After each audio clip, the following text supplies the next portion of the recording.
First step గా system లోకి entry, first entry దేనికి ఇవ్వబోతున్నారు, ఏమి దేనికి ఇవ్వాలనిపిస్తుంది మీకు? అంటే సిస్టమ్ లో మనకు ఉంది, నేను రాయదుర్గంలో పుట్టాను, సిటీలో ఉన్నాము.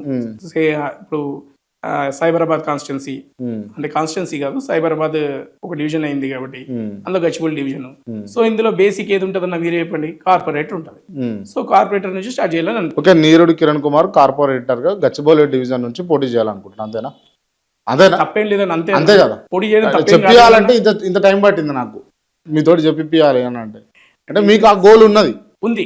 అవకాశం వస్తే బీఆర్ఎస్ పార్టీ నుంచి నిలబడదామన్న ఆశ ఉన్నది మీకు. బీఆర్ఎస్ పార్టీ కదా. బీఆర్ఎస్ పార్టీ అంటే ఇంతకుముందు నేను బీజేపీ పార్టీ నుంచి కూడా 2014 నుంచి 2020 వరకు నేను డివిజన్ వైస్ ప్రెసిడెంట్ కూడా చేశాను. మళ్ళీ ఎందుకు పార్టీలకి ఎందుకు పార్టీలకి వెళ్ళి నేను బయటికి రాలేదన్నా. ఎలగొట్టిరా? అక్కడి నుంచి ఎలగొట్టలేరు కానీ వాళ్ళ నా ఒపీనియన్స్ కి నా గోల్స్ కి కొంచెం వ్యత్యాసం వచ్చింది, తేడా వచ్చింది. సో మాట పెరిగింది. సరే నేనే ఎందుకు అని చెప్పి సైలెంట్ అయిపోయారు. ఎందుకంటే బీసీలకి వాళ్ళకి ఏదైతే చేస్తా అని చెప్పారో, క్యాస్ట్ సెన్సస్ అన్న మీరే చెప్పండి అన్న, 1947 కన్నా ముందు చేశారన్న క్యాస్ట్ సెన్సస్, ఇప్పటి వరకు చేయలేదు. ఇలా ఎవడో బ్రిటిష్ వాడు చేసిపోయింది అదే ఫాలో అప్ చేస్తారు కానీ ఇది చేయట్లేదు. మీరు చెప్పాలంటే నిజంగా 56 కాదు 60-70% ఉంటారు బీసీలు. కాకపోతే బీసీలకు ఏమి ఇస్తారు అన్న? ఆ కాంగ్రెస్ పార్టీ వచ్చింది, వాళ్ళ మేనిఫెస్టో పెట్టింది, ఆ మేనిఫెస్టోలో ఏం చేయలేదు. ఫర్ ఎగ్జాంపుల్ రీసెంట్ గా తీసుకుందాం, బడ్జెట్ లో ఈ ఇయర్ బడ్జెట్ 26-27 బడ్జెట్ 12,511 కోట్లు పెట్టింది. అంతకుముందు 2025-26 కి 11,405 కోట్లు బడ్జెట్ పెట్టింది. అందులో ఖర్చు పెట్టింది ఎంతన్నా? 2,500 కోట్లు ఏమో ఖర్చు పెట్టింది. మిగతా 9,000 కోట్లు ఏమైనాయి, ఎందుకు రిలీజ్ చేయలేదు?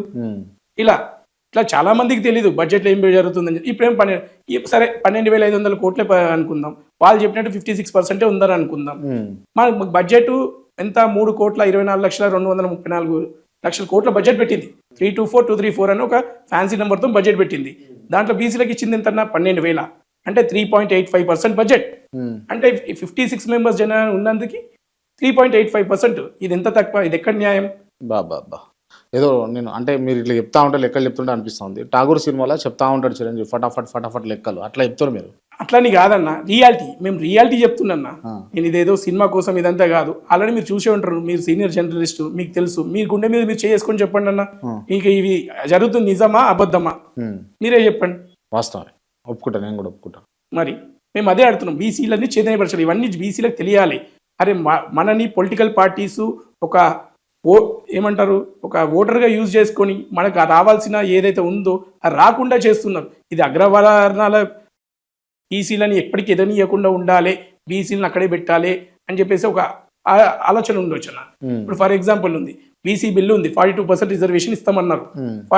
ఇక్కడ మనకు పాస్ చేశారు, ఇక్కడ అసెంబ్లీలో పాస్ చేశారు, పంపించారు. మళ్ళీ అక్కడికి పంపిస్తే అక్కడ ఎవరున్నారన్న? అక్కడ అసలు మనకు డీల్ చేసే ఒక లాయరు రెడ్డియే, అగ్రవర్ణ కుర్నాలు.